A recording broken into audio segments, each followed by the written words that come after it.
ദൈവതിരുനാമത്തിന് മഹത്വമുണ്ടാകട്ടെ. ഏവർക്കും ഹെർമിറ്റ്സ് ടോക്സിലേക്ക് സ്വാഗതം. ഇത് ഹെർമിറ്റ്സ് ടോക്സിന്റെ 929 ദിവസം. ഇന്ന് പെന്തിക്കോസ്തിക്ക് ശേഷം വരുന്ന 4ാമത്തെ ഞായറാഴ്ചയാണ്. ഇന്നത്തെ വിശുദ്ധ ഏവൻഗേലിയോൻ ഭാഗം ശുദ്ധമുള്ള മത്തായി 14-ാം അധ്യായം 14 മുതൽ 23 വരെയുള്ളതായ തിരുവചന ഭാഗങ്ങളാണ്. യേശുതമ്പുരാനെ കാണുവാനും യേശുവിൽ നിന്ന് കേൾക്കുവാനും യേശുവിൽ നിന്ന് പഠിക്കുവാനുമായിട്ട് പുരുഷാരം തിങ്ങിക്കൂടിയിരുന്നു. യേശുതമ്പുരാനും തൻ്റെ ശിഷ്യന്മാർക്കും അവരിൽ മനസ്സലിയുന്നതായി ഈ വേദഭാഗത്ത് നാം കാണുകയാണ്.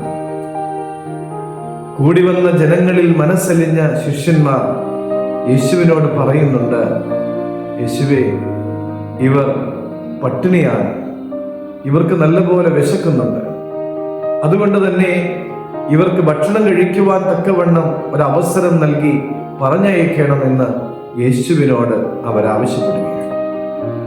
മറ്റുള്ളവരുടെ ഭൗതികമായ ആവശ്യങ്ങളെ കാണുവാനായിട്ട് സാധിക്കുന്ന, തിരിച്ചറിയുവാനായിട്ട് സാധിക്കുന്ന ശിഷ്യന്മാരെയാണ് നമുക്കവിടെ കാണുവാനായിട്ട് സാധിക്കുന്നത്.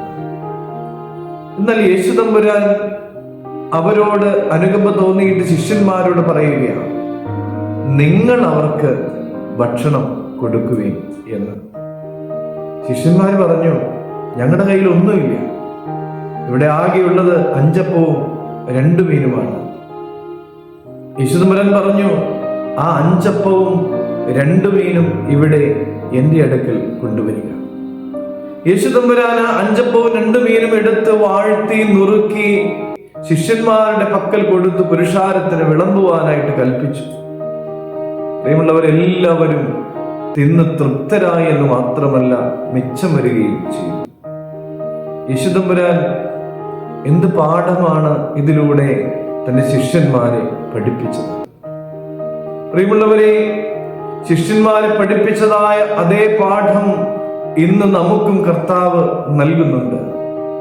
നമ്മളൊക്കെയും എനിക്ക് സമൃദ്ധി ഉണ്ടായിട്ട് മറ്റുള്ളവരെ സഹായിക്കുവാനായിട്ട് ഞാൻ തയ്യാറാകാം എന്നുള്ളതായ ചിന്തയിലാണ്.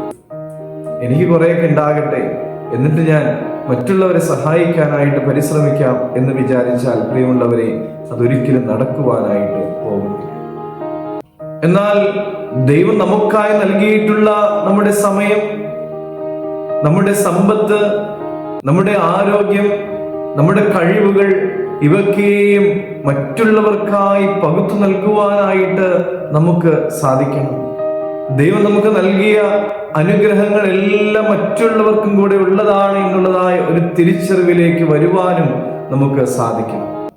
നമ്മളാൽ കഴിയുന്നത് പോലെ മറ്റുള്ളവർക്കായി കരുതുന്നവരായി മാറുവാനും നമുക്ക് സാധിക്കണം. പ്രിയമുള്ളവരെ, അങ്ങനെ നമ്മുടെ പ്രവൃത്തിയിലൂടെ ദൈവത്തിന്റെ പൊന്നുനാമം മഹത്വപ്പെടുവാനും ഇടയാകണം.